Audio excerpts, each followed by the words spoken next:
two of the young guys in Sandoval and Casey come out straight. Casey's score 27.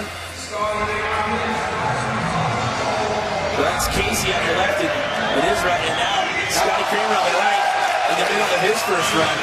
That dab off of that roof might have cost Pat. I mean, he scored at 27. Unless I was missing something, that run seemed like it was jam-packed full of big tricks. So he hung up a little on the truck driver. That's the bar spin with the 360 going over the spine. He clipped just a little bit. Yeah, and that's the level of riding here. It's like one or two little mistakes keeps you way down in the score. But you have more than one run, like you have several runs, and it's the best two of those combined. He just did a 720 over that spine, landed a little flat, but still to go over that spine. Going to two rotations like that, that's pretty impressive. Yeah, it's and the fact that it is solid concrete makes it a little gnarlier. Coming down the step down here. Yeah, slow moving, perfect landing on this flip. Can't ask for more than that.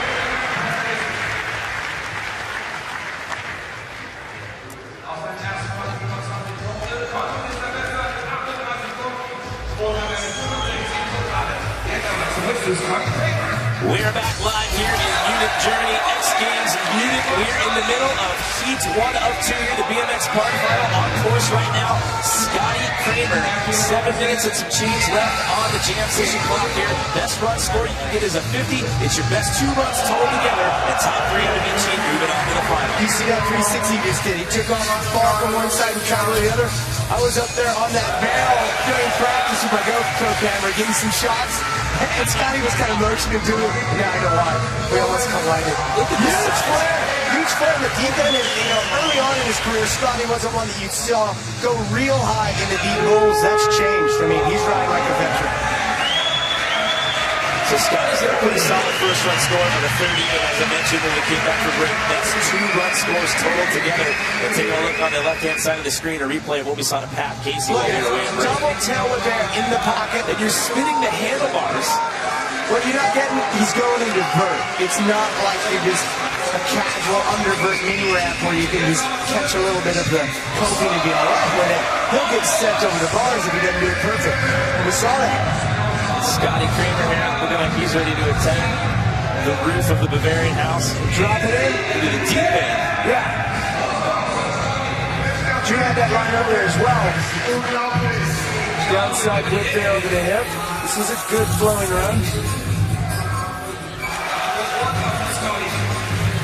Coming up on the 10-second mark left here for this opening run as he goes back into the deep end with a big flare. Yes, he watched that because he was generating speed, and Scotty is looking like he's blasting these deep sections higher than he used to. And that reflects well. That was a big finish there. You see Drew getting worked on there. One of the trainers looking like an issue with that left shoulder. That was a good knock that he took coming down from that drop in for the bar spin. Well, look at Scotty Cranmer got 41. That was the highest single run score that we saw at a meet or two of our opening heats.